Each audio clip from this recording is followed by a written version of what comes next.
I ho són l'Oriol Boira i de ponents tenim el Kevin Serra de Beautiful Games, el Xavier Carrillo de Digital Legends, el Jordi Martín d'Ubisoft i el Richie Carretero de Social Point.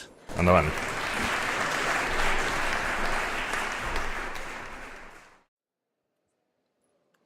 Bé, veig moltes cares conegudes de gent que m'aprecio molt i que admiro molt. També tinc la sort d'estar rodejat de 3 persones perquè el Richie no l'hem vist, no sé si és que ha tingut algun problema per arribar, però no hem pogut parlar amb ell, no l'hem vist fins ara. A veure si tenim la sort de que pugui arribar ni que sigui tard incorporar-se a la tertúlia d'aquí una estona. Bé, tinc moltíssima sort i crec que tots tenim moltíssima sort d'estar en aquesta taula rodona. Una mica pels perfils que ens acompanyen. Els perfils que hem aconseguit tenir són exactament els que vam proposar. És a dir, nosaltres vam demanar uns perfils concrets, vam posar uns noms i ens vam donar compte de 2 coses. Una, que cap d'aquests noms era de fora de Catalunya, és a dir, tots eren gent que estan treballant aquí. I l'altra, que els productes que havíem fet i experiències que havíem viscut són exactament les que necessitàvem. Estic rodejat de 3 persones que representen 3 empreses, que són creadors, que són creatius, que fan cultura a través dels videojocs i això és molt important, que el món s'interessa per la cultura que fan. I quan dic el món, vull dir, per exemple, Apple, ara explicava el Pipo el gag típic del Xavier Carrillo de la presentació del primer iPhone ensenyant el Crawl, que és un joc de Digital Legends. També Apple destacant el primer videojoc que va fer l'empresa del Kevin, el primer de tots, destacant-lo com un dels millors jocs de l'any 2012, Apple, i milions d'usuaris que tenen a Ubisoft Mobile o que tenen Social Point ara quan arribi el Richie. Els videojocs són, per definició, un sector cultural innovador. Són, de fet, el sector cultural més innovador que hi ha.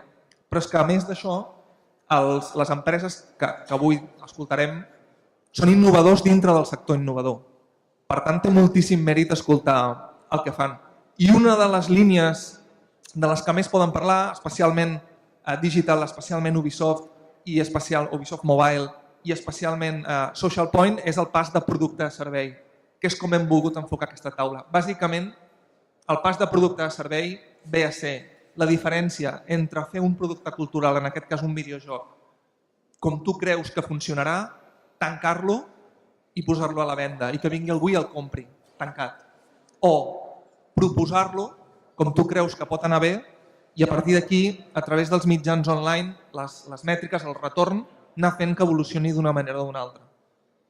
Feta aquesta introducció, la primera persona del món a qui jo vaig escoltar parlar de videojocs com a servei, quan la resta els pensava com un producte, com un CD-ROM, un DVD o un cartutx que trobaves a una botiga, a una FNAC, un MediaMarkt, o anaves i el compraves. La primera persona del món a qui vaig escoltar parlar de videojocs com a servei la tinc al meu costat, i és el Xavier Carrillo. Abans fèiem broma, i crec que va ser l'any 2010, però és que el Xavier ens ha explicat que l'any 2007, és a dir, fa 7 anys, ja vam fer un joc free-to-play.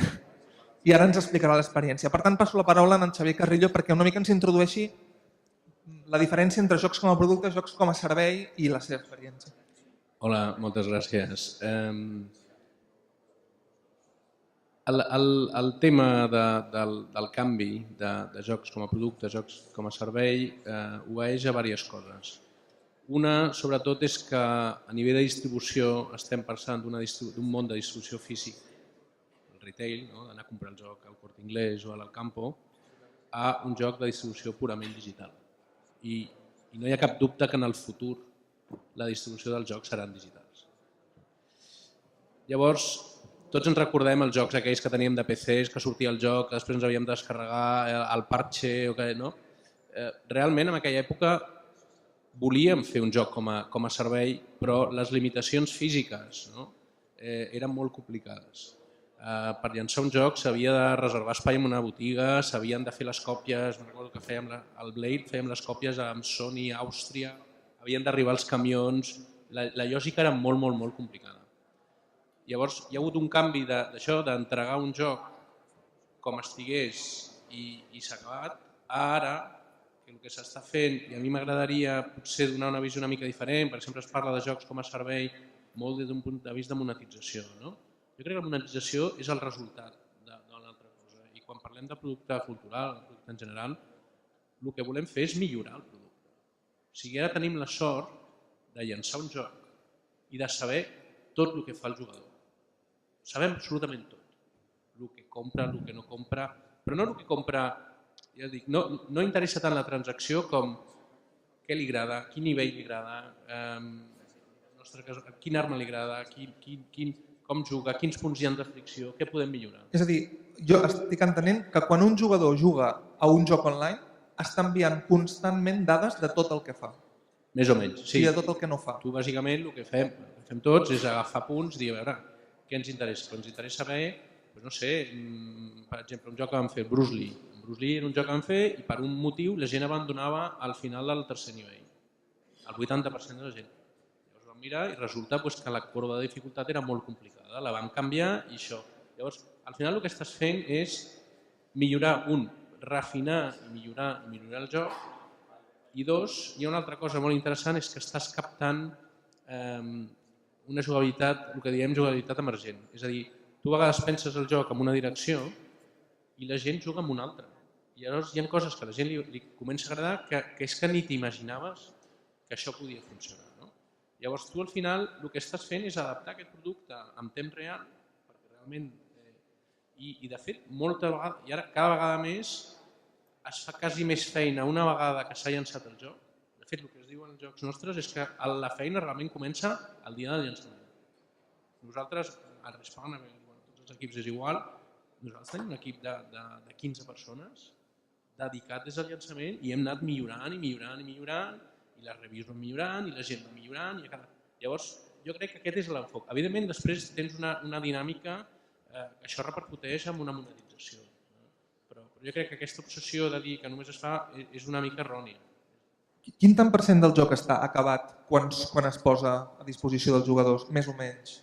A veure, tu vols que el joc estigui el més acabat possible. És a dir, sobretot en els mercats ara, que són molt complicats, ara el que es fa a vegades és llançar el que es diu fer una soft launch, és que llences en 2 o 3 països, proves mecàniques, justes. Quan fas el llançament mundial, realment no te la pots jugar. És a dir, encara que treballeu en una distribució online, us focalitzeu en alguns països per fer el llançament? Al principi sí, perquè és com fer test d'usuaris, perquè al final són gran volum de gent i molt ràpidament saps coses, saps el que funciona, el que no funciona, saps si t'has equivocat amb alguna cosa, llavors et permet fins i tot retirar el joc, continuar treballant 6 mesos i tornar-lo a posar fins que ja el vegis que està. És com una validació de mercat. Avui farem curt de temps, Aquí, avui podem entrar tant com vulguem en temes que realment són apassionants. Intento repartir una mica de joc, perquè és que hi ha la tertúlia prèvia xerrant del que ara estem comentant aquí. A part que ha sigut apassionant i que hem anat donant un titular darrere l'altre, ens hem donat compte d'això, que hem començat abans, seguim aquí i després encara podrem continuar.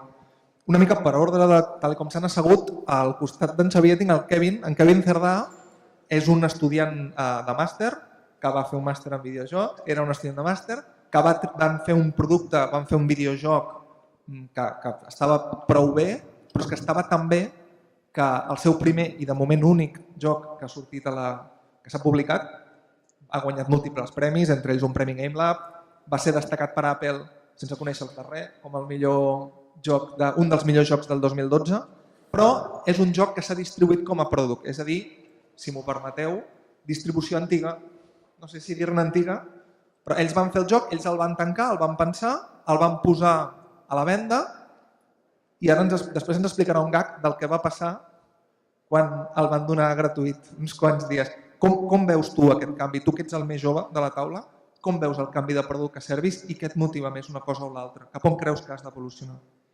Bueno, realmente yo soy el que tiene la trayectoria más corta de la gente que está aquí, porque lo que tú dices, prácticamente es el primer juego. Hicimos un juego antes de Nihilumbra, que era The Creature, pero ese juego no lo conoce nadie, porque básicamente se colgó gratis en internet y hay gente que lo bajó. Aún me encuentro gente que me dice, yo jugué a The Creature, pero no es lo normal. Nihilumbra, sin embargo, sí que ha funcionado bastante bien.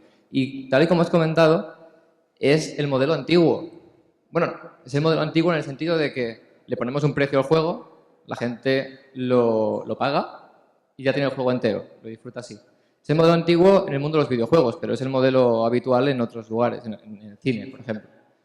Sin embargo, sí que tenemos la ventaja de la distribución digital. Lo que comentabas tú, de que tenías que poner el juego en una caja, meterlo en un camión, llevarlo a una tienda, conseguir un sitio en una estantería. Todo eso es algo que no nos hubiera permitido empezar nuestra aventura, porque nuestra empresa no era lo bastante grande como para asumir ese riesgo. Pero sí que decidimos tener ese modelo antiguo a la hora de monetizarlo, a la hora de ponerle un precio. Y realmente es extraño. Mucha gente nos decía que no era la mejor idea. Y aún no estoy seguro de si era la mejor idea o no. Pero me ha llevado a tener conversaciones realmente curiosas con gente. Por ejemplo, hace unos pocos días en el Mobile World Congress vino alguien y me dijo, bueno, ¿vosotros tenéis una aplicación? Y dije, bueno, sí, tenemos un videojuego. Y me dijo, ¿y cómo lo monetizáis? Y le digo, bueno, pues premium. Le hemos puesto un precio, la gente lo paga y ya tiene el juego. Y me dice, ¿y no tiene in-app purchases? Le digo, no. ¿No tiene publicidad? No. Pues entonces tienes que cambiar de modelo, porque ese modelo no va a funcionar. Y le dije, bueno, no nos ha ido tan mal. Hemos tenido unas 80.000 descargas. Al precio era $3. 2,5 euros más o menos. Se te ha pagado el micro. Dice que ¿por qué decidimos ese precio? Que lo decidimos porque buscamos otros juegos que fueran similares. No había muchos que fueran similares al nuestro, pero sí que fueran similares en envergadura o en filosofía y solían valer unos $5. Así que lo bajamos a 3. Per comparació de mercat, Sí, vosaltres veu fer una estimació i veu creure que aquest preu funcionaria. sí. I aquest preu va vendre 80.000. Efectivamente. Cuando le dije, vendimos de 80.000, él me dijo, ¿pero ventas o descargas? Le dije, no, vendimos 80.000 en un año más o menos. Después lo pusimos 4 días gratuito, y esta es la anécdota esta que he comentado. Lo pusimos 4 días de forma gratuita cuando hizo un año para celebrar el cumpleaños y esos 4 días tuvimos 700.000 descargas. És que això és molt fort. O sea, realmente te planteas, si esos 2,5 euros, que es lo que vale un cucurucho de helado, son un muro tan grande para pasar de 80.000 en un año a 700.000 en 4 días. O sigui, en 4 dies després d'un any van multiplicar per 10 el nombre de jugadors, entenent que un jugador és cada persona que s'ho descarrega, donant-ho gratuïtament. Sí. Versus 3 euros. Eso hace que te plantees realmente las formas de monetización como la premium. Una cosa que nos decía mucha gente, y es verdad, es, ostras, si vuestro juego, si Nihilumbra, le gusta un poquillo a alguien y se lo compra, se gasta 3 euros. Pero si una persona realmente se vuelve loca y lo disfruta increíblemente, también se gasta $3. No se puede gastar más. Sin embargo, con los juegos premium tenemos gente que se gasta 3, 10, 100, 1.000... O sea, hay gente que realmente se gasta unas cantidades de dinero completamente absurdas, prácticamente, en un solo juego. Y nosotros no tenemos opción a eso. De hecho, de esas 700.000 descargas que tuvimos, al no tener publicidad ni tener in-app purchases ni nada, esas 700.000 descargas fueron regaladas. Sirvieron para que más gente conociera el juego, però per a nada més. Una crítica. Per introduir el següent ponent, el tercer i ni moltíssim menys, per menys important, en Jordi Martín té una trajectòria brillant que jo reconec que he descobert a posterior. En Jordi Martín va estar a Microjocs, que és aquesta empresa, una de les primeres empreses catalanes que feien jocs de mòbil, quan els mòbils eren els Nokia de la Serpiente, si m'ho permeteu. Doncs ja començaven a fer els primers jocs per mòbil, quan poquíssima gent jugava al mòbil, va passar per Digital Chocolate, també l'empresa d'en Gerard que hem tingut ara, i actualment està liderant Ubisoft Mobile, és a dir, la divisió mòbil d'un gegant dels videojocs a qualsevol nivell, com és Ubisoft. Entre moltes coses que hem estat parlant amb en Jordi, una de les que més m'ha frapat, una de les que més suc li he vist i crec que se li pot treure, és tota la política que ells tenen per donar a conèixer un joc que ells en diuen IP, que vol dir propietat intel·lectual, vol dir que no pensen només en el joc en si, sinó com tantes altres disciplines, entre elles l'audiovisual, pensen en un concepte i que això pugui ser motiu de múltiples jocs i fins i tot transmèdia, és a dir, motiu de marxandatge, motiu de cinema, etc. Una de les coses que més m'ha sorprès d'en Jordi és tota l'experiència que té per donar a conèixer, per fer que el joc arribi en els usuaris. I una de les millors implementacions potser que ha fet és amb el Galaxy Live, que és el que ara hi estan triomfant els Ubisoft. Et cedeixo la paraula per si ens pots explicar una mica com ho feu. Bueno, sí, el que abans parlàvem és que a l'hora de fer un joc i el fas free to play, llavors ja estàs eliminant una barrera molt gran a l'hora de conèixer el joc. És a dir, l'usuari no ha de pagar, que si l'obra i el model de negoci doncs està bé, no? Però és a dir, així elimines una barrera directament que l'usuari el rep, llavors ja estàs arribant a més gent. L'altra forma que tenim, i ho fem de forma més global, quan parlem d'adquisició d'usuaris, no? Com aquests usuaris arribaran al joc. Està la vessant més tradicional, que seria més parlar de màrqueting, de relacions públiques, de reviews, de revistes. Això et dona a conèixer i fa que arribin uns usuaris realment que potencialment els agrada més el joc i que possiblement monetitzin més endavant, però també està la part d'adquisició pagada, que a alguns les pot sobtar, però que jo que es paguen per usuaris. Adquisició és un eufemisme, en aquest cas. Estàs comprant, compreu usuaris. Comprar usuaris. És a dir, realment tu no vas al carrer i dones diners, però sí que pagues una plataforma com Facebook o com Charbus o com moltes xarxes de publicitat que hi ha, que són aquests, quan estàs jugant a Clash of Clans, a Hate Day, doncs és una publicitat. Aquesta publicitat està pagada. I estàs pagant perquè l'usuari cliqui en aquest anunci i jugui al teu joc. Llavors, clar, això és diners de màrqueting, però és a dir, has de tenir un joc suficientment potent i amb una monetització perquè això valgui la pena. És a dir, si en global i a mitjana et costa, diguem-ne, un usuari $1 o has de pagar $1 per adquirir l'usuari, l'usuari t'ha de deixar a la seva vida durant el joc més diners, perquè llavors no val la pena. És el lifetime value d'un usuari contra el cost d'adquisició. Doncs tots aquests conceptes tant de business, que potser abans no estaven tan lligats a la producció del joc, doncs ara tenen molta rellevància. Quants usuaris té Galaxy Live? Galaxy Live és aquest joc que veieu aquí. No sé si heu jugat, però ara us dirà el nombre d'usuaris que té. Sí, el tenim a Facebook, el van tenir a Congregate, a Plinga, a Spill, són xarxes molt grans a nivell i també a iOS. Sobretot perquè hi havia plataformes on el número no són exactes perquè tant a Plinga com a Spill pots jugar de forma com hagués, sense registrar allò. Total, que estimen sobre més dels 50 milions d'usuaris. 50 milions d'usuaris al dia, setmanals, mensuals? No. Que alguna vegada s'han registrat? Sí, que han jugat, que diguem-ne descàrregues, que tios els tenim allà registrats. El raro sóc jo, que no hi he jugat mai. No, és a dir, aquest ha tingut molt d'èxit, però amb el Millionaire City va tenir encara més. És a dir, un joc que vam fer a Digital Chocolate. Aquest teníem pics de 3 milions d'usuaris al dia. 3 milions d'usuaris al dia. Més o menys, més o menys, entenc que no puguis donar dades concretes, quan et pots gastar per 3 milions d'usuaris? O quan et pots gastar per tants usuaris, tantíssims, milions d'usuaris?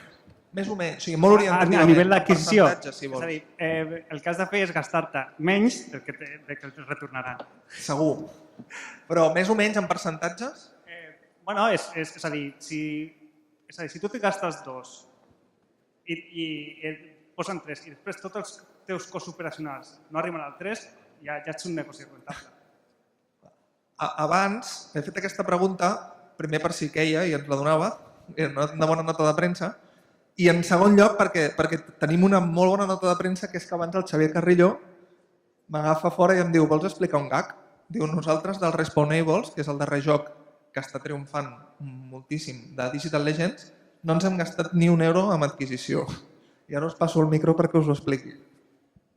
Deia en els últims 9 mesos, però a veure, el tema d'adquisició d'usuaris és un tema que és molt complicat. O sigui, la gent diu, no, és que per funcionar m'he de gastar. No és cert. O sigui, s'ha de gastar per maximitzar el valor del joc, s'ha de gastar per estar a partir d'un moment, però el joc de per si ja té uns nivells de monetització i té uns nivells del que es diu orgànic. Llavors nosaltres tenim una experiència curiosa, però nosaltres al Respawnable, al moment de llançar-ho, vam dubtar, ho fem sol, ho fem amb algú, i al final ho vam llançar amb Zynga. Llavors, coneixem molt bé aquestes mètriques de dintre, perquè clar, és una empresa que compra usuaris els que necessiti o t'envia usuaris els que necessiti. No? Llavors, veus diversos conceptes i bueno, els que és molt interessant mirar els jocs, i en els jocs heu de mirar sempre dos rànquings, no? El rànquing de descàrregues i el rànquing de grossing. Grossing és el que està guanyant el joc. Llavors, si mireu un joc, quan em diu no, és que aquest joc és número 1 de descàrregues, doncs ho mires, si el joc està número 1 de descàrregues i en grossing està desproporcionat, vol dir que està allà perquè està sostingut de manera artificial. És a dir, és un joc que estan comprant usuaris i llavors, com que si tu et gastes en pocs centenars de milers, et pots ficar número 1 a l'Apple Store, o sigui, al dia. Hi ha empreses que vas i et diuen, a veure, què vols ser? Número 1 a quin país? Tanto. És així de... Això funciona així. Però bueno, el negoci on està és que això et generi més del que t'estàs gastant i són mètriques absolutament mil·limetrades. És a dir, empreses com Ubi, com Social, tenen un departament darrere d'analistes que saben on rascar cada cèntim, on invertir cada cèntim, llavors és una ciència ultra complicada. Però jo crec que el missatge una mica és, molta gent diu, no, és que si no tenim diners, no és cert. És a dir, hi ha gent, un bon exemple global, l'empresa Natural Motion, no? CSR, un joc que ha estat, Thorsten sempre deia que ells, l'èxit, sobretot inicial, l'han fet sense adquisició d'usuaris. Jo crec que hi ha una mica aquesta... Evidentment, després el que fas és accelerar perquè quants més usuaris tens, etc. I sobretot a les parts altes has de lluitar amb usuaris. Jo percebo una cosa, ara li donaré el torn de paraula a Kevin perquè també ha estat a la part alta i destacat per Apple. Jo percebo una cosa que és que fa 10 anys, quan fèiem taules rodones de videojocs, per exemple al Festival de Sitges, també amb l'ISEC, hi havia com una dèria que era la puntuació que et posés la premsa especialitzada. I era que si Mary Station o Hobby Consoles o qui fos a un joc li posava un 9 i a un que s'hi semblava molt un 9,5, allà hi havia trucades i hi havia una mica de tot. No? Ara això sembla que importa poc o menys, molt menys, però en canvi que Apple està a dalt de tot, sigui per mèrits propis o sigui per compra perquè has inflat el volum del joc, té importància. M'agradaria que expliquessis la teva experiencia, Kevin. Sí, quería contar un poco el punto de vista kamikaze que seguimos nosotros, que fue, nosotros durante el desarrollo del juego solamente pensábamos en, esto es bastante divertido, es bastante entretenido, es bastante intuitivo, es bastante reflexivo, este nivel está bien, este enemigo se mueve bien, esta roca de aquí debería estar un poco más a la izquierda porque no se acaba de ver bien el botón y la gente no lo entenderá. Estábamos todo el tiempo pensando en esto y en nada más. Ahora ya sabemos más cosas que en ese momento, ¿no? Pero en ese momento solo estábamos haciendo un juego y estábamos encerrados en un búnker y no pensábamos en nada de todo esto. Después, cuando lo lanzamos, empezamos a pensar en estas cosas y empezamos a movernos, que fue un error, fue tarde, hay que hacerlo antes. Pero el hecho es que probamos estas cosas, probamos lo de comprar usuarios, lo probamos literalmente, porque todo el mundo lo hacía en Apple Store o todo el mundo nos recomendaba, o nos llegaban tantos emails de empresas que decían, te vamos a poner el número 1, como comentabas tú. Si nos das este dinero, dijimos, bueno, vamos a probarlo, ¿no? Vamos a invertir un dinero.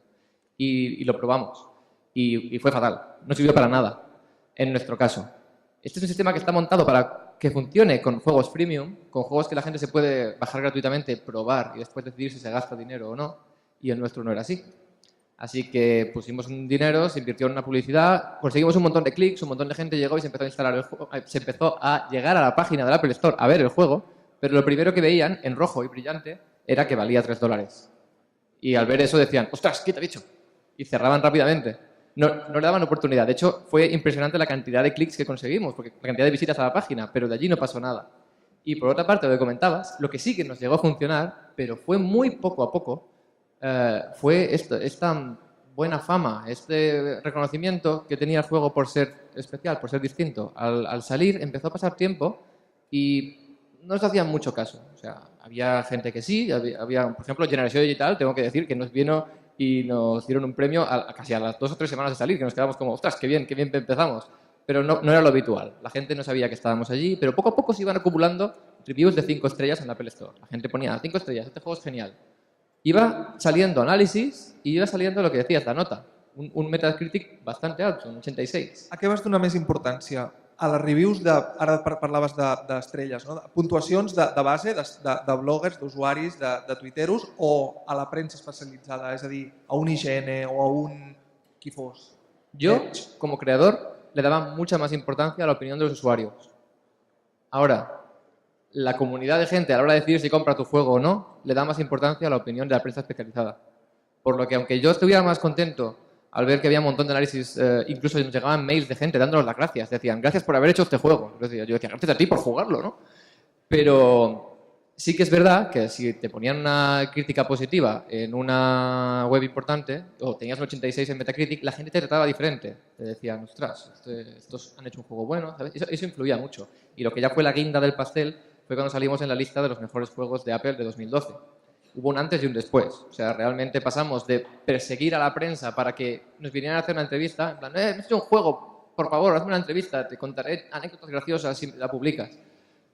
Pasamos de eso a no tener tiempo casi para responder a todas las entrevistas que llegaban. O sea que realmente, por un lado está la monetización y por otro lado está la imagen que tengas, la buena marca, la confianza que tenga la gente en ti. I també és molt important. Demanava la paraula en Jordi. Sí, el que volia dir és que la premsa ajuda molt, en especial, a arribar a un tipus de jugador que realment ja és un gamer, és a dir, ja t'anirà aquest producte, ja sigui premium, ja sigui free to play, i possiblement li agradi, no? Perquè ha llegit la premsa, sap més o menys de què jo. Però cada vegada més els usuaris, a més de mirar-se el preu, de si és gratis o no, miren la puntuació. És a dir, què els altres usuaris estan pensant d'aquest? Això és tan important que miro el que ha fet IA amb Dungeon Keeper. És a dir, et demana si puntuaràs, si li dones 5 estrelles pots puntuar, si li dones de 1 a 4 no pots puntuar. És a dir, perquè vegeu com està, fins i tot la mateixa indústria, doncs, donant-se compte que realment el que t'interessa és que jo em puc refiar, en aquest moment pot ser el teu amic que et recomana el joc, però si hi ha 40.000 persones que li han puntuat amb 5 estrelles, deu ser per alguna cosa. Vaig a invertir el mateix tema d'òptica. Tots vosaltres heu sigut, és a dir, veneu, sou indústria, però també heu sigut creadors i, de fet, segurament encara ho sou, influïu en la idea, influïu en el joc que es vol fer. Tu, Kevin, el decideixes directament.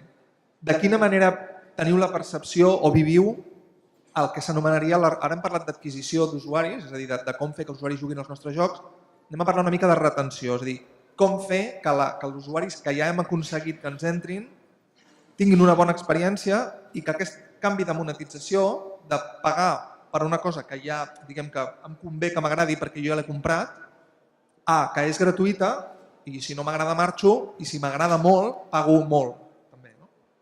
Com heu vist des del punt de vista de la creació aquest canvi i quins canvis a l'hora de crear un joc o quines principals diferències hi ha quan esteu pensant en retenció que haurà de portar monetització o no, perquè la venda ja l'heu fet? Bé, sobretot en el free-to-play, amb el joc com a servei, tingues en compte que es fa com una espècie de funnel que es diu, és a dir, primer que és com un embut, que els usuaris entren, es queden, els agrada i si tot va molt bé, monetitza. És a dir, tu el que has d'intentar és que tothom vagi cap allà.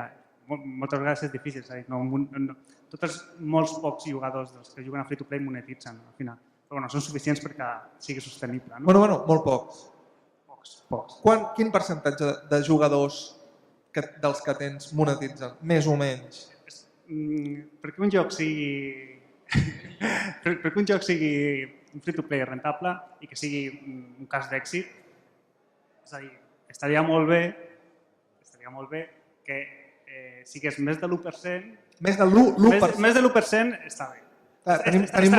Està bé. Tenim molta gent de l'audiovisual entre el públic i un 1% en share vull dir, plegues. Hem tingut jocs que han tingut menys de l'1%, és a dir, 0, i han sigut rentables. I han sigut rentables. I rentables d'una inversió o... Una inversió de producció d'un equip durant 6-7 mesos, més el post-launch, que és com deia el Xavi, que és un equip igual o més gran. Rentables amb respostes des de com entenguen un mercat global, És a dir, que recuperen la inversió inicial i és a dir, amortitzen doncs, la despesa que estàs fent de l'equip dia a dia. He volgut fer aquesta pregunta perquè crec que la dada és prou diferent, és prou punts. Sí, no, i tornant al tema de la retenció i demés, és a dir, amb el free-to-play el que passa és que tens un joc que és gratuït i a l'usuari no li costa res a un altre que és gratuït. Llavors, has de fer dues coses. Primer, introduir mecanisme de retenció al core loop. El core loop és el que l'usuari està fent més o menys sempre en el joc. L'activitat d'usuari. L'activitat d'usuari que fa en el joc. Sempre hi ha un loop que sempre és el que fa. Un cert plan. I has d'incorporar mecanismes de retenció perquè l'usuari li agradi el joc. Has de tenir un gameplay xulo, un bon joc, perquè a l'usuari li agradi i torni. Quan parles de mecanismes de retenció, quan parles de core loop, parles de l'activitat d'usuari, el que està fent, el que està pensant, la interacció que està fent. Quan parles de mecanismes de retenció, què vols dir? Doncs, per exemple, un molt habitual és en un joc de granja, plantes una llavor i al cap d'una hora sortirà el teu arbre, el teu crop, el que sigui, però si tornes al cap d'una hora i 2 quarts, potser aquesta planta ja s'ha mort. Doncs, si t'agrada el joc i tens una espècie de vincle emocional amb la teva granja, doncs no es tornaràs. És a dir, accions que tenen conseqüències. Per tant, decisions de l'usuari. I a part dels mecanismes, a nivell de retenció. Kevin, em sembla que veus una mica diferent això. Yo me he quitado la americana, no sé si lo habéis visto, y me he abierto la camisa porque ahora ya voy a poner el punto de vista idealista y punto de vista indie de desarrollador.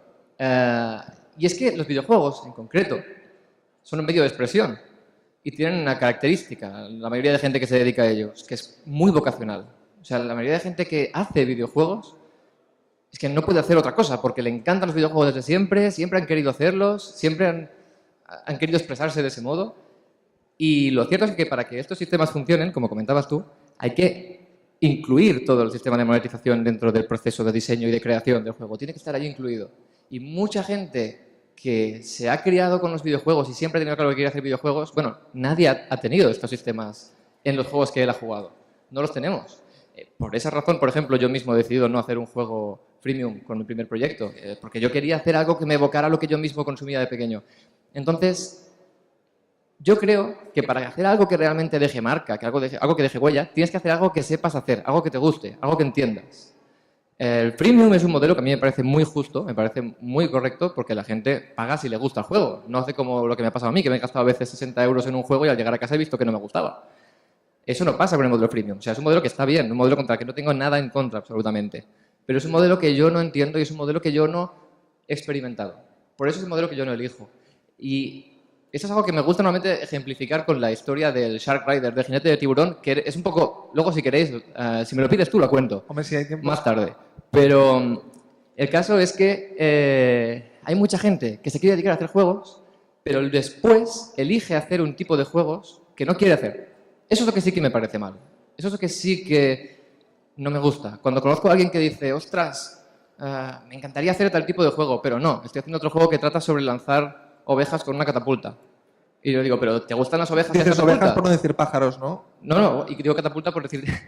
le digo, ¿te gustan las ovejas y las catapultas? Y me dice, no. De hecho, odio a las ovejas. Les tengo una manía porque mataron a mi padre las ovejas. Bueno, pero entonces, ¿por qué hace un juego de ovejas y catapultas? Bueno, porque he hecho un análisis de mercado y he visto que a la gente le gustan las ovejas y le gustan las catapultas y si hago esto, pues tendré un penetration rate mayor. Y yo le digo, ostras, pues no sé, si dependiendo de la razón que tengas para hacer videojuegos, lo que dices es súper inteligente y has hecho bien, pero dependiendo de la razón que tengas para hacer videojuegos, te estás equivocando. Xavi, demanes la paraula. Vale. Jo volia fer diversos apunts. Un, per entendre el free-to-play, perquè per a la gent que no... Jo sempre utilitzo un exemple que és el del cine. El free-to-play és... Les pel·lis són gratis i us repartiu les crispetes. Aquest és el concepte. És a dir, suposo que les sales de cine estarien abarrotades si féssim això i quan mires el preu de les crispetes, el que un paga per crispetes, probablement sigui equivalent o més que el que un paga per una entrada. No? Això és el que estem fent. O sigui, el free-to-play no està forçant la gent a comprar. La gent pot jugar gratis. És un producte, per nosaltres, és un risc increïble. Els vostres jocs de tots és possible passar-se'ls gratuïtament? Nosaltres pots acabar, les millors armes són gratis. Per tant, depèn de l'habilitat. De l'habilitat del jugador. No, què estem venent nosaltres? Estem venent premium. Però és que vivim en un món en què tothom vol premium. La gent es gasta més per tenir un cotxe, per tenir una roba de marca, per tenir el que sigui. Nosaltres, per exemple, una cosa que hem fet i que és... Nosaltres hem arribat a un acord amb Sony Pictures, i llavors tenim llicenciat gent de Ghostbusters, gent de Men in Black, llicències molt fortes, i llavors en el joc tu pots triar comprar una arma virtual de Ghostbusters, el Men in Black, el Noisy Cricket, no sé si us recordeu, que és una arma molt petiteta, el grill, exacte. El Noisy Cricket el compres, és una ventena de dòlars el que va, i la gent l'està comprant i la gent està encantada. És més, hem tingut que ficar més coses perquè poguessin gastar-se més diners. O sigui, jo crec que a l'enfoc la gent vol gastar diners. I això és una cosa que costa molt d'entendre. I és així. I llavors nosaltres trobem normal que la gent... No sé, un altre exemple. La gent pirateja música i després es gasta un dineral en anar a un concert. I llavors, tot el consum digital està canviant. I aquest és el canvi. Llavors, això és el primer. Després, en quant a fer coses que no t'agraden o no, a veure, jo quan estava a la indústria abans del free-to-play, ens passava el mateix. És a dir, tu, amb una empresa, tu pots dir jo és que vull fer un joc això. Si el teu joc no ven, s'ha acabat. Llavors, aquí no és tant que vulguis fer un joc d'ovelles o no ho vulguis fer. Això és triat personalment. Si tu tens una idea bona, o quan fas una pel·lícula, llavors pots dir, jo faré una pel·lícula molt extrema, una cosa tal, que igual serà una pel·lícula d'autor, perquè jo em vull expressar d'aquella manera i allò no és negoci. Jo crec que no hem de confondre les coses. És a dir, no perquè vagis a free-to-play has de fer un mal joc. Ja sé el que vols dir, però vull dir que moltes vegades has de poder combinar el que vols expressar i la qualitat de joc amb un mercat. Però tant en free-to-play com amb un llibre, com en qualsevol cosa. I no sé què més. El tema de la retenció. Per nosaltres, si nosaltres estem en un món una mica diferent, nosaltres estem barrejant dos mons. El que és el joc tradicional amb el joc free-to-play. O sigui, és un món que li diem, es diu el mid-core, que ningú sap molt bé el que vol dir, però vol dir que està al mig. Llavors, nosaltres, per retindre usuari, nosaltres tenim dos elements per destacar, que és qualitat i que la gent s'ho passi bé. Aquesta és la nostra tècnica de retenció. Llavors, després pots ajudar-te d'altres mecanismes per reforçar això. I com es fa retenció, com es fan? Una cosa molt curiosa és que això al final és un producte, es fa com el Corte Inglés. La setmana blanca del Corte Inglés. Fas la setmana de, jo què sé, les llavors verdes.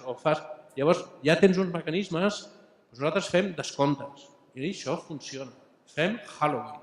Halloween funciona. Fem Nadal, fem hivern, fem primavera.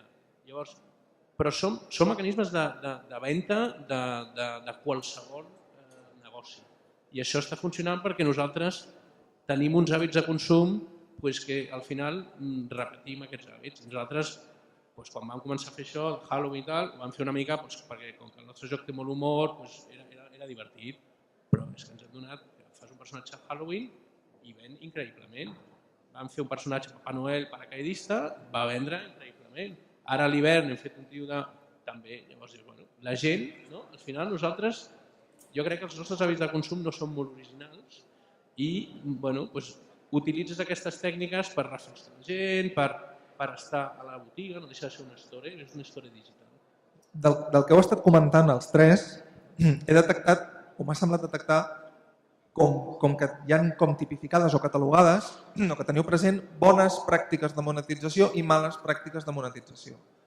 Ara el Xavier comentava molt encertadament la idea de estem en un context social on volem viure premium, no només als videojocs, sinó a l'Starbucks, no? És a dir, volem fer un cafè a l'Starbucks perquè té un valor afegit, el que sigui, i estem disposats a pagar més per això.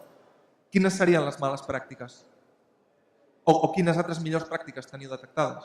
Bueno, una de les coses que hem fet malament i hem corregit és que, sobretot si el joc és competitiu, doncs que estàs contra un o contra molts, és que el que hagi pagat no tingui avantatge. És a dir, perquè això t'arruïna la comunitat d'usuaris, ja siguin els gratuïts i fins i tot els que paguen. Perquè els que paguen possiblement estan pagant simplement perquè el seu avatar sigui més xulo que els altres. Una mica com de demostrar que mira, jo quin poder adquisitiu tinc i soc més xulo que tu, no? Perquè tinc el meu iPhone com fem habitualment en els serveis de consum habituals. Però si ho fas en un entorn competitiu, ja t'he dit, si has de pagar, de fet, al World of Tanks no fa gaire tenia aquesta política, el pay to win, que es diu, és a dir, que tu podies comprar amb diners un tanc, que era la bomba, que amb aquest tanc no hi havia ningú que pogués guanyar. I fa poc el van retirar. Era com fer trampes? Sí, és fer trampes pagant, que el joc et permet fer aquestes trampes i pagues pagant. Llavors, això s'ha d'evitar, sobretot en un entorn competitiu. En un entorn més single player, que estàs tu mateix, per exemple, un joc més de puzzles, que estàs jugant, doncs això és permissible, perquè què? No estàs fent mal a ningú, és a dir, i no li diràs a ningú potser que has pagat. Si a aquest nivell no te'n surts i pagues una miqueta i ja te'l passes, però ja està. Però realment no estàs afectant negativament l'experiència d'un altre usuari. Això és el que jo recomano que s'eviti, sobretot perquè guanyaràs la confiança tant dels que paguen com dels que no paguen. I quan parleu de les bones pràctiques, és a dir, de millorar l'experiència, hi ha algunes línies típiques, clàssiques, per millorar aquesta experiència, sense molestar o sense que els altres usuaris se sentin menys tinguts? Pots donar-li un joc, no només als nostres jocs, però sinó als grans triomfadors de la indústria, per exemple, League of Legends free to play. I com monetitza? Monetitza pagant, per exemple, personatges que pots aconseguir gratuïtament, però pagant és més ràpid, o amb skins. Amb skins aquest personatge ara és més xulo, té la customització de Nadal o alguna cosa així. I té uns usuaris, de fet jo crec que és el joc de PC que és més jugat al món, més o menys, jo crec, a nivell... Bueno, sí, però està per ahí. I no sé com monetitza, perquè òbviament aquestes dades no les publiquen, perquè és privada, no és pública, no pots anar allà, però ho estan petant bastant bé. I només estan fent aquest sistema de monetització, saps? Xavier, vols dir alguna cosa? Bueno, jo crec que el de bones, males pràctiques, hi ha jocs molt agressius i menys agressius. Hi ha jocs que, per exemple, per progressar, el que has de començar és spamear amics, no? Jo crec que després ja depèn una mica del que vulguis fer. Sí, és veritat que Japó es va haver que regular algun tipus de jocs perquè ja la diferència entre joc i casino, la barrera era poc clara. Però jo crec que al final l'usuari sap molt bé el que està fent, és a dir, l'usuari està pagant de manera voluntària. És això, està pagant voluntària i està pagant per oci. Jo crec que nosaltres, en Free to Play, amb el món ara que tenim en el context de crisi actual, som segurament l'oci més barat. Si fas el càlcul hores-cost, és que un promig pot ser, posem 5 euros, no? Pot ser molt més, però posem 5 euros. És que igual amb 5 euros estàs jugant 40 hores. És que el preu hora d'oci és baratíssim. I l'altra cosa que volia dir és que la gent, en aquests mons, hi ha una component social molt important i al final s'està projectant d'alguna manera el mateix. Per això tot el premi funciona tan bé, perquè hi ha gent que igual té frustracions a la vida real, perquè té limitacions econòmiques i tal, i que llavors els jocs són els reis del món. Deixeu-me fer-vos una pregunta una mica d'ego i ara et dono el torn, però em pregunto si teniu la sensació de que la resta de... Actualment, un joc en gran mida és una app, és a dir, quan App Store, quan hi ha el llistat de més descarregats, de pagament gratuïts, sempre hi ha 2, 3, 5, entre els 5 més jugats i més venuts, o els 10, 2, 3, el primer, jocs, Candy Crush, etc. Entre totes les altres eines, totes les altres apps, que algunes poden ser YouTube, altres poden ser Evernote, altres poden ser WhatsApp, teniu la sensació de que les altres apps, intentant englobar-les totes, aprenen de vosaltres o que vosaltres apreneu? És a dir, no de vosaltres concretament, és a dir, quan veieu com monetitzen, com adquireixen usuaris, com retenen altres apps, des d'Evernote fins a WhatsApp, passant per Facebook i Twitter, o les que siguin, teniu la sensació de que hauríem de mirar més els jocs o de que vosaltres els heu de mirar més amb ells? O de que sou dos mons a part, que per molt que compartiu App Store, no compartiu massa res més? Jo crec que el joc és líder indiscutible de monetització, però... Fa camí, obre camí. Sí, fa camí. El que passa que el que et deia, nosaltres ens inspirem de coses que s'ha fet de tota la vida però al supermercat. Són les mateixes tècniques o el que pot fer Amazon amb botigues online, però jo crec que ara mateix el joc està junts de qualsevol cosa que pugui fer. Per demanda, anava el Kevin i després Jordi. ¿Volies dir alguna cosa, Kevin? Sí, bueno, anava a dir respecto a la pregunta que acabas de hacer. No soy el más adecuado para contestarla, porque como he dicho antes, nos pasamos por el forro todo lo que estaban haciendo los demás y hicimos algo completamente diferente, que parecía mala idea, no se sabe si es buena idea o no, pero bueno, la cuestión es lo que hicimos. Pero respecto a lo que comentábamos de buenas y malas prácticas en el freemium, lo que está claro es que para que un juego freemium funcione, la gente tiene que pasárselo bien jugando. Eso está clarísimo. Y yo creo que hay algunos juegos que tienen las prácticas freemium, ya como he dicho antes, es un modelo que me parece justo y algunos juegos lo hacen súper bien. El League of Legends, por ejemplo, es que es una gozada. La gente se lo pasa muy bien, se quiere gastar el dinero, va muy bien. El Respawnable es un juego que se ve claramente que se lo han pasado bien haciéndolo, porque es un juego lleno de coñas, lleno de humor, y eso es importante. Los juegos tienen la parte de diversión y la parte de monetización. Yo creo que las malas prácticas empiezan cuando te olvidas de una de las dos, de cualquiera de las dos. Nosotros mismos cuando hicimos Nilumbra también pensamos que fuera un juego que dentro del Apple Store fuera diferente, destacara, llamara la atención. Pensamos que fuera un juego... O sea, no hicimos el primer juego que se nos pasara por la cabeza y no es eso lo que quería decir con el discurso de antes. Es importante tener en cuenta las dos prácticas. Si te olvidas de monetización, vas a fracasar. Y si te olvidas de la diversión, vas a fracasar, vas a ser terrible. Los juegos que suelen caer en estas prácticas no son los que conocemos, son juegos que no conocemos precisamente porque les ha ido mal. Si tú pones el nombre de un juego de éxito en la Apple Store, de abajo tendrás 50 millones de clones. Pues allí Caso Candy Crush, por ejemplo, ¿no? Bueno, el otro día busqué Ridiculous Fishing. Me salió Ridiculous Fishing, el juego que yo estaba buscando, y después Ridiculous Extreme Fishing HD Deluxe, que no tiene nada que ver, iba a otra cosa. Pero incluso a veces hay algunos de otros juegos que buscan la confusión, buscan que la gente que iba a comprar un juego se equivoque y coja el tuyo sin querer. Eso, por ejemplo, yo creo que es una mala práctica. Jordi, volies dir alguna cosa? No, sobre les altres apps que poden aprendre nosaltres i una mica el que deia el Kevin, el més recent és el fenomen del Flappy Bird, no? És a dir, el vas retirar i van sortir clons com a bonets, és a dir, i estan amb el tot dels noms.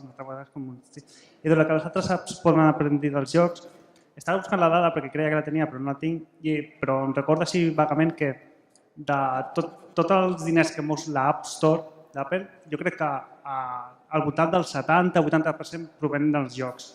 És a dir, si la forta monetització de l'App Store no venen de les apps tradicionals sinó dels jocs, jo crec que alguna cosa ha d'aprendre i d'aplicar del que estem fent. Dintre d'això que estàs comentant, precisament us volia preguntar si creieu que llavors estem donant moltíssim protagonisme, per no dir pràcticament tot, als markets en si. És a dir, per tant, el disseny dels markets, qualsevol petit canvi o qualsevol decisió a l'hora de decidir com és un market, que un market no deixa de ser una app amb un interface similar a una web que fa llistats de coses en funció de diversos paràmetres, que fa queries, bàsicament. Creieu que estem a les beceroles del que seran els markets? Si realment un market online, que és una app, és el Corte Inglés o és la FNAC o és el MediaMarkt de les apps i d'aquests negocis que mouen tants milions, Creieu que estem a les beceroles amb el que tenim ara, amb com ara és App Store, com ara és Google Play, de com hauria de ser, de com arribarà a ser? Teniu demandes d'això? No, si tingues en compte que una part molt forta de màrqueting és la teva presentació a l'App Store. És a dir, quines screenshots poses, quins vídeos poses, quin text poses, com ho poses, l'icona. És a dir, l'icona és fundamental. És a dir, sembla mentida aquestes cosetes, però s'hi dedica molt de temps, molt de temps. I fins i tot, com estava molt de moda, bueno, i encara està, no? El SEO a la web, és a dir, com fer-te tu notorietat amb una búsqueda de Google, com sortir tu al primer. Hi ha una cosa que ja fa temps que s'està fent, que és l'ASO, que és l'App Store Search Optimization. És a dir, com amb una búsqueda d'un usuari, jo què sé, per exemple, de Clash, és a dir, doncs, com la teva aplicació, que potser no és el Clash of Clans, doncs tu vols sortir allà a la cerca, està a dalt a la cerca, perquè l'usuari no estarà buscant 400 d'un milió d'aplicacions que hi ha a l'App Store. És a dir, estem anant cap allà. Però jo el que et vull dir és, quan tu ets un anunciant de la marca que vulguis i fas un anunci, per exemple, a la tele, durant 30 segons, 20, 40, pots fer el que vulguis. Des del que està fent Estrella d'Am fins al que fa un anunci en blanc i negre, soroll, música, el que vulguis. I de fet, portem anys i anys de publicitat fent coses. Però quan tu et vols promocionar a App Store, tens la icona, el nom, les estrelles, els screenshots i un vídeo. Creieu que això és suficient? Creieu que això ha de millorar? És a dir, tens això perquè algú ha decidit que tens això. Podries tenir més cosas o podries tenir-ne menys. Para empezar habría que reflexionar sobre la situación actual. Mi primo, por ejemplo, para escoger qué juego se va a descargar en la Apple Store, busca zombie. Y ya saben, juegos que tengan la palabra zombie en el título. No juegos de zombies, la palabra zombie en el título y los busca. O explosions, y busca así. Entonces, a mí me parece que es un sistema un poco arbitrario de escoger a qué vas a jugar. Pero también tenemos el inconveniente de que, como has dicho antes, Corte Inglés, MediaMarkt, la Apple Store es el Corte Inglés y es un mercadillo. Es todo a la vez. O sea, tienes allí los juegos que se presentan con un acabado perfecto y que están muy elaborados y que están súper bien hechos. Y al lado tienes los juegos de €1, que en el caso de la Apple Store es gratis. Entonces, claro, tienes que competir con una variedad de precios muy baja, pero muy variada. Productos con mucha calidad, productos con poca calidad, todos se perciben igual. O sea, realmente no está la política de, ostras, este juego es más bueno. Estoy hablando del modelo premium, El modelo premium sí que pasa, que dices, este juego es más bueno, me gasto más dinero. Pero en el modelo premium no dices, este juego es más bueno, pues no es tan caro por €3, ¿no? Está bien.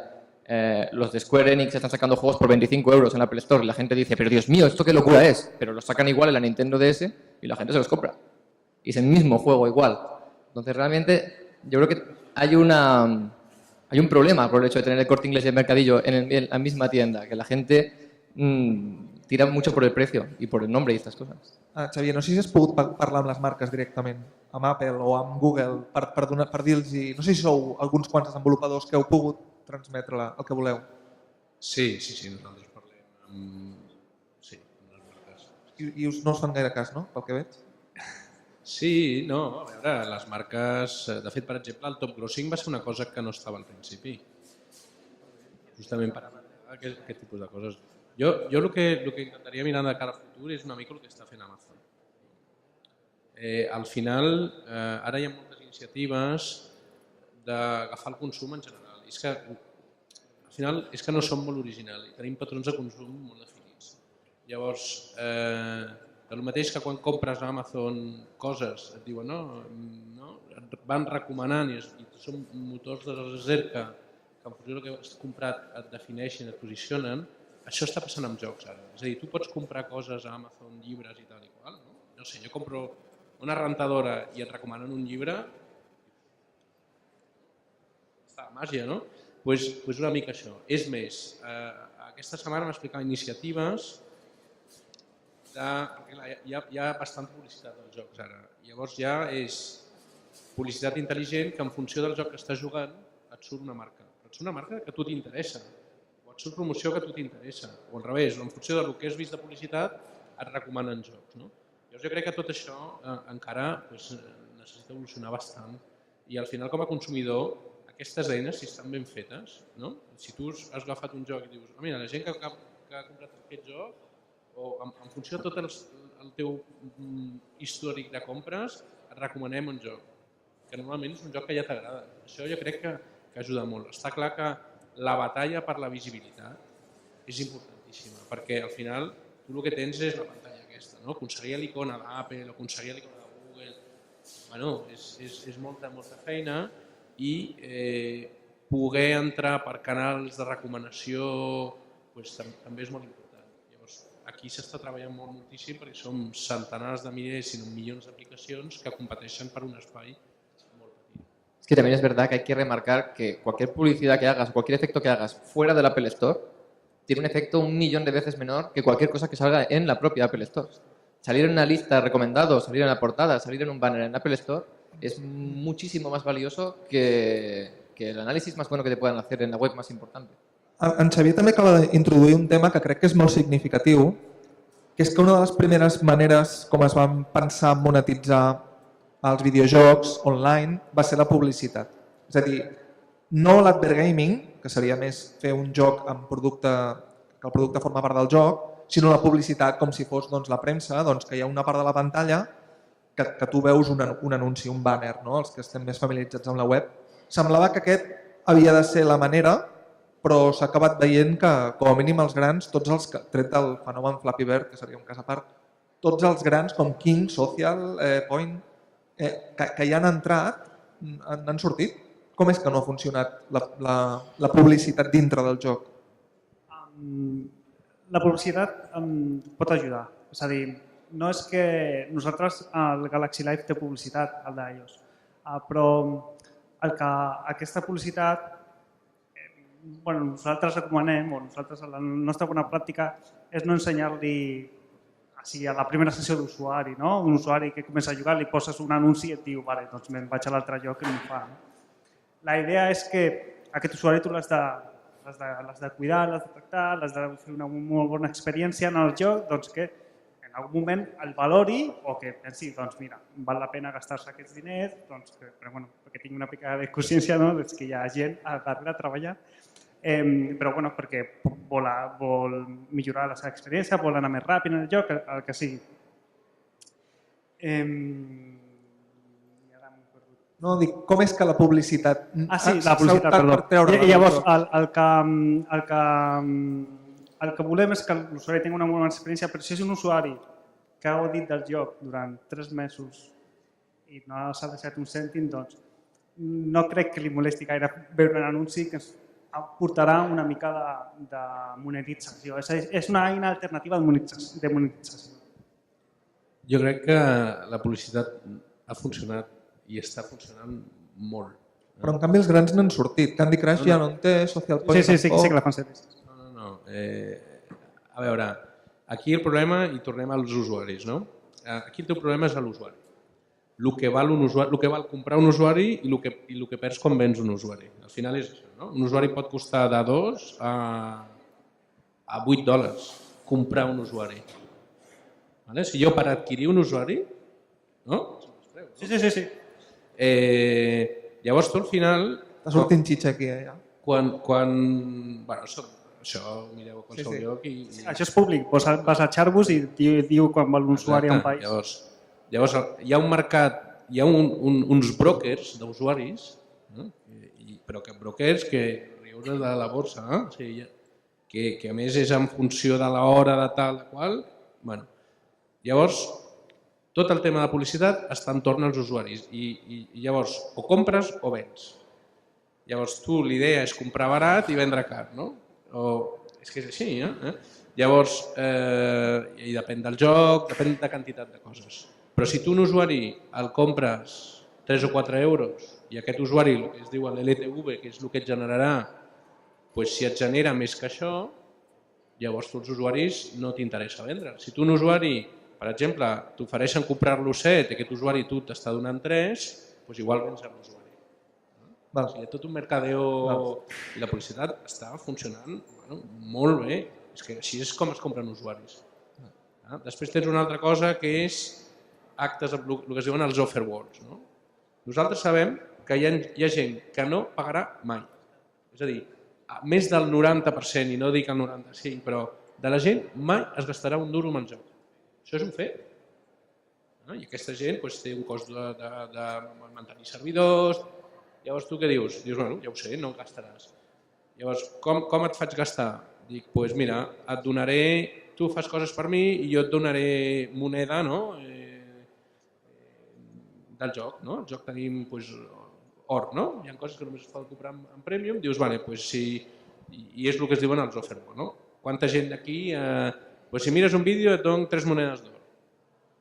Això és publicitat. Sí, estàs venent un usuari. Llavors l'usuari el que fa és mirar vídeos així i li estàs donant un or gratis.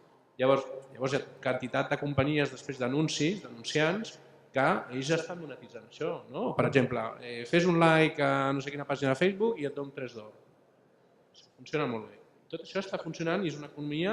Hi ha jocs que poden arribar a fer un 20%, un 30% amb el que és publicitat.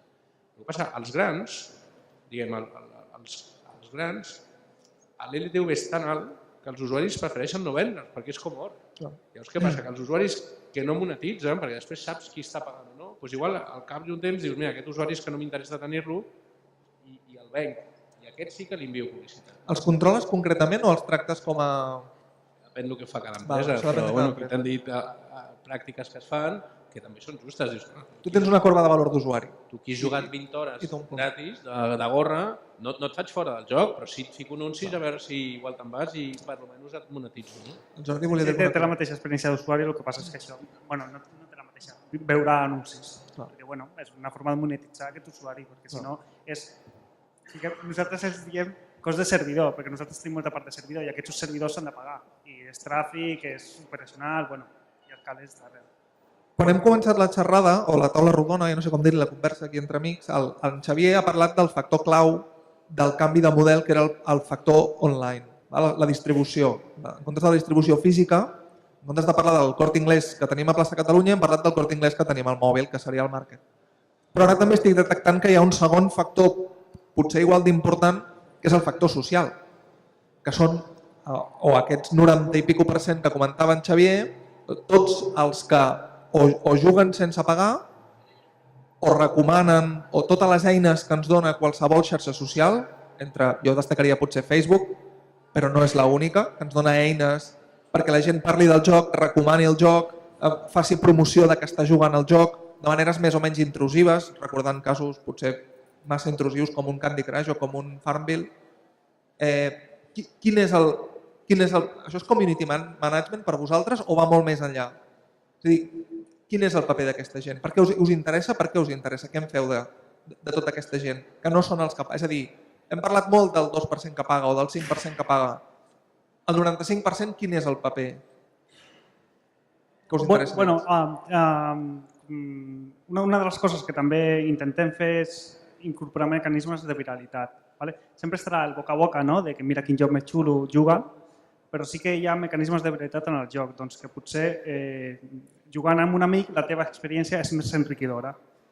Això farà que convidis el teu amic. Si tu ets un usuari que no pagues, però tu portes els jocs als teus amics, potser algun d'aquests amics paga. I de fet, el que deia el Xavi, el lifetime value, que és el que l'usuari et deixarà el valor durant tota la seva vida en el joc, ja està aquest, que es centra només a l'usuari, però hi ha una altra mètrica que se li aplica el factor de viralitat. Perquè si ets un usuari que et costa diners treure'l, però aquest usuari no es gasta, però fa que viralment treguis usuaris, doncs aquest cost d'adquisició es reparteix entre aquests usuaris, perquè aquests usuaris han vingut al teu joc viralment, gratuïtament. Per això es potencia i ens agrada que també hi hagi usuaris que si tots pagarien molt millor, però és com diu Xavi, hi ha usuaris que mai et pagaran. Al final és un model estadístic. O sigui que tu saps que un percentatge pagarà, quan més grans siguin els usuaris, aquest percentatge és el mateix, tindrà més gent. I després dintre dels usuaris tens la gent que porten amics, tens la gent que són activa. Nosaltres tenim gent que ens ha fet wikis. Hi ha wikis del joc i són millors que el document de disseny que tenim. Aquest tio, llavors hi ha gent que tenen comunitats, hi ha gent que s'organitza. Nosaltres no suportem clans, han aconseguit fer clans. És una passada. Llavors tota aquesta gent, bloggers... Massa crítica. és massa crítica, és gent que t'està viralitzant el joc. No? I quan deies el tema de les xarxes socials, si mirem el que està passant a Àsia, per exemple, ara mateix a Corea té una xarxa social que es diu Kakao. No? El WhatsApp coreà és el Kakao. Doncs ara mateix el factor d'èxit per un joc a Corea és si té Kakao o no i si funciona Kakao o no. És més, Kakao s'està transformant en el principal canal i publisher que hi ha a Corea. No? Però, per exemple, quan tu jugues a un joc de Facebook, si el jugues a l'ordinador, en un PC o en un Mac, el jugues dintre de Facebook. O si el jugues al mòbil, el jugues com a app i en tot cas publiques a Facebook. A Corea passa igual? No ho sé. Ara sí que... Clar, és que és molt diferent. Hi ha algun coreà a la sala? Que tu Jo crec que tens... no. Jo crec que s'utilitza més com a simplement... Com a transmissió d'informació. Nosaltres utilitzem Game Center, utilitzem Facebook com a fons d'amic. Tu des del joc convides amics. És més, quan tu pots fins i tot jugar contra gent que ni coneixes. Tu dones l'autorització perquè tots els teus amics de Facebook i llavors conviden a un tio i llavors estàs jugant i això és molt fort viralment. És increïble. Llavors aquest tipus de... Mireu el que fa World with Friends, que és el... Bueno, està tot basat en això. Conèixer gent. I és molt important.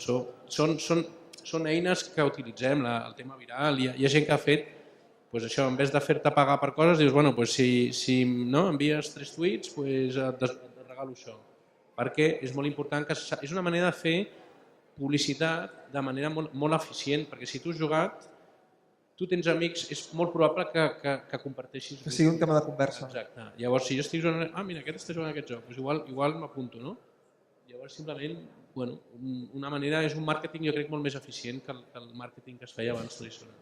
Voldria acabar tocant un tema, no sé si vols dir alguna cosa. Sí, bueno, iba a decir que el tema de la socialidad y de la viralidad es algo muy importante, pero no solo para dar a conocer el juego, también para, como comentaba Xavi antes, para saber qué opina la gente, en qué niveles se atasca, qué armas le gustan más, qué armas le gustan menos. Eso se puede hacer sacando estadísticas de las partidas de la gente y también se puede saber si consigues que la gente hable de él en foros, metiéndote allí, viendo qué opinan de primera mano, viendo lo que comentan. Nosotros, por ejemplo, con Nihilumbra, hicimos un juego que era... no es que fuera para un jugador, es que además el personaje está solo en el mundo del juego, es totalmente solitario, totalmente introvertido. Pero sin embargo sí que intentamos tener una comunidad activa, intentamos hablar por Twitter con la gente, intentamos hablar por Facebook, intentamos hacer que la gente nos envíe imágenes. Contacte directe amb el creador, aquesta possibilitat. Claro, exactamente.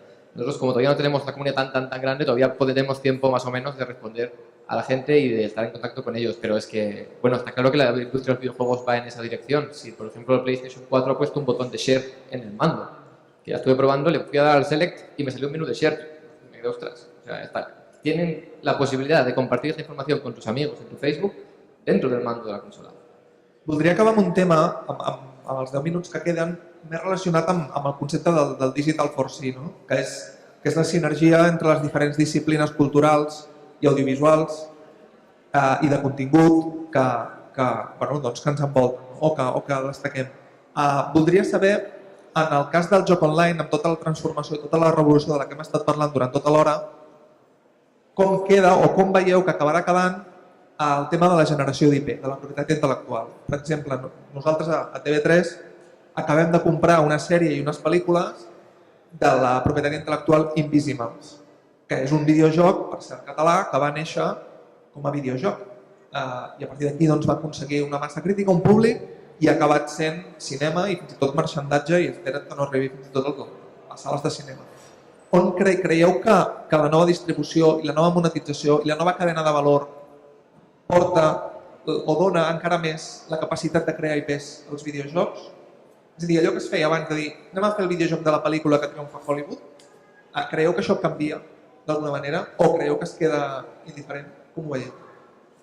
Yo no creo que un juego por ser online, por utilizar distribución digital, haga que sea más probable crear una IP con él. Sí que creo que hace más sencillo que mucha gente acceda a él y eso puede contribuir, claramente. Però és que la creació d'una IP és això, no? És massa crítica que doni suport a un concepte. Claro, pero al fin y al cabo eso depende de cómo lo diseñes. Si tú diseñas en lugar de diseñar un juego, diseñas un universo, diseñas unos personajes, unas culturas, una estética, será buen material para después crear más secuelas, crear más contenido, intentar hacer un cómic sobre eso.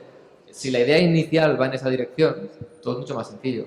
Y yo creo que las nuevas tecnologías y la distribución digital lo único que hacen es permitir que más gente pueda llegar a escaparate y ver lo que estás haciendo. Pero realmente crear una IP es algo que se podía hacer sin todo eso, si no mira Star Wars. Sí, sí.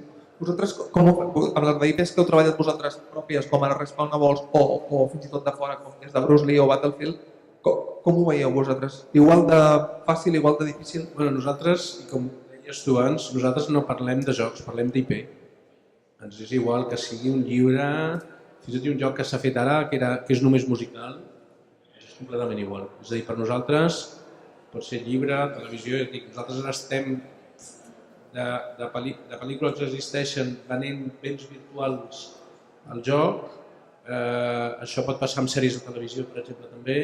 O sigui, hi ha una hibridació completa, no? Tens llibres que han generat universos com el Harry Potter o com hi ha moltíssima sinergia i sí és veritat que les línies ara mateix no són clares. O sigui que és molt... Mirem el cas d'Angry Birds, no? Angry Birds, tenen parcs d'atraccions, té procés, que el que hem aconseguit fer aquesta gent és absolutament increïble, a nivell de marca, no? Carmens, roba interior, és infinit, no? El que passa que sí és veritat que quan estem parlant que tens jocs que cada dia els juguen milions de persones, que estem parlant de números que són diverses vegades Catalunya, o sigui, diverses vegades la població de Catalunya o fins i tot de països estan jugant a jocs, l'impacte que pots tenir és molt més gran. Llavors això, jo sempre dic, si comparem consoles, ja entrem en una guerra una mica complicada, comparar una consola quan està al tope que té 100 milions d'unitats, estem parlant de 1.000 milions de smartphones ara i això anirà doblant i duplicant. O sigui, estem parlant d'universos completament diferents i estem parlant d'una capacitat de portar unes marques o unes IPs a moltíssima gent. Gent que interactua amb aquesta marca a tots els països. O sigui, nosaltres a vegades veiem països i Singapur. Com pot ser que Singapur, ja no et dic quan surt Pakistan o gent així, ets número 1 a Togo. És increïble, sense fer-ho estàs arribant a gent a tot arreu del món. Jo crec que això sí que possibilitarà, jo crec que la resta d'indústries culturals haurien de mirar el videojoc perquè nosaltres som gent pioners, perquè la pirateria, donem el joc gratis. Nosaltres som gent que tenim molt avantatge i que jo crec que hi ha molts models que es poden inspirar, que es poden adaptar i a part de moltíssimes col·laboracions i hibridacions. Jordi, et demanaves la paraula? L'únic que volia dir és al voltant de les grans IPs de pel·lícules o de llibres que es feia al joc, que mica en mica, sobretot amb IPs molt grans, per exemple a Ubisoft, que tenim el cas, a Ubisoft s'ha hagut de crear una divisió de pel·lícules en els que s'està gestionant el llicenciament d'IPs d'Ubisoft per fer pel·lícules. O per sèrie, els Rabbids, els de Rayman, aquests ara faran una sèrie dintre de poc a Nickelodeon, perquè Ubisoft ha vingut al Prince of Persia, la pel·lícula que va sortir fa uns anys. Doncs, si es tracta bé, perquè hi ha hagut algunes experiències passades que la pel·lícula basada en el joc no estava molt ben feta, però amb una cura de la IP i de la marca es pot revertir una mica aquest model. Per tant, les línies, estaríem tots d'acord en que les línies transmèdia són difoses, però el naixement de la IP comença a tenir valor que neixi en el joc. Pregunto, Una cosa yo creo que se ve bastante claro. Los videojuegos giran prácticamente en torno de las IPs. Tenemos IPs que se arrastran desde prácticamente el principio de los videojuegos, como Super Mario, pero es que, por ejemplo, esta última generación ha sido una generación en la que todo han sido IPs. Todo han sido Assassin's Creed, todo han sido GTAs, todo han sido Tomb Raider, Hitman, Saints Row, son juegos de los que llevamos oyendo hablar años. O sea, en los videojuegos se busca muchísimo el tema de las IPs. En las películas tenemos James Bond, tenemos Indiana Jones, pero no es tan exagerado, creo yo, el tema de las IPs. En las películas muchas veces se crean películas nuevas, comedias románticas, que aparecen, desaparecen, algunas tienen secuela, otras no, pero en el mundo de los videojuegos yo creo que la intencionalidad és mucho tirar hacia IPs. Aquest públic tan agraït també porta molta estona escoltant-nos, segur que és molt interessant, però diria que hem arribat al final de la tertúlia. Jo crec que sí. Avui l'Oriol aquest matí, quan parlàvem en el Meeting Point, em deia crec que necessitaríem moltes més hores per acabar aquesta tertúlia, que ells han començat 3 hores abans que vosaltres. Perquè estaven allà i jo deia, bueno, no acabarem. Potser la necessiten, però no tenim tant de temps. Per tant, tenim 5 minuts per traslladar preguntes als nostres convidats. De qualsevol de vosaltres del públic, tenim a la Maria o a la Cata per aquí rondant amb uns micròfons. A veure, els micròfons arriben. Aquí en tenim... Bon dia. Amb això que parlàvem de les sinergies de la cultura, entenc que una part important dels jocs és la part visual i una altra molt important també entenc que seria la música, correcte? Llavors m'agradaria saber quin és el percentatge de pressupost que destineu a la música. Va, que t'ha agradat. Tens ganes. Jo t'he de dir que en el nostre estudi, per exemple, tenim artistes contractats però no tenim músics. Llavors el que treballem amb freelance, amb freelance que coneixem, que tenim molta confiança, però òbviament el pressupost de la música i dels efectes sonors comparats amb la producció gràfica és molt petit. Llavors no és tan important la música. És que la producció de la música veiem que és molt més ràpida que la producció de visual. També has de considerar que nosaltres estem en un món, sobretot, mòbil. I moltes vegades els jocs fins i tot s'escolten sense música. Sense so. Sense so.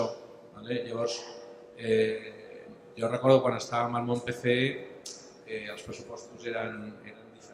O sigui que ara, jo crec que a nivell de música, la gent de videojoc, jo crec que no és una bona cosa, no hi ha pressupostos. Per això, perquè no estem en entorns immersius, estem en entorns amb molt soroll, moltes vegades treus el so. En canvi, la indústria del PC i de consola sí que hi ha. L'Òscar que va estar aquí, em sembla, és gent que igual treballa amb una orquestra sinfònica per fer una composició d'un joc. Llavors jo crec que els pressupostos ara mateix estan més bé a consola que no pas a mòbil. Sin duda. Para nosotros la música, en nuestro caso, fue importantísima. Lo que pasa es que nuestros presupuestos eran bajos para todo, básicamente. Lo que pasa es que en el caso de Nilumbra, yo tengo un amigo, Álvaro Lafuente, que es un compositor increíble, que conozco desde que éramos pequeños y en el que confío muchísimo. Entonces, desde el primer día que empezamos a planear el juego, yo ya le dije, Álvaro, estamos haciendo este juego, estuvo durante todo el proceso, estuvo muy bien informado, pero claro, a nivel de presupuesto, el presupuesto era muy bajo.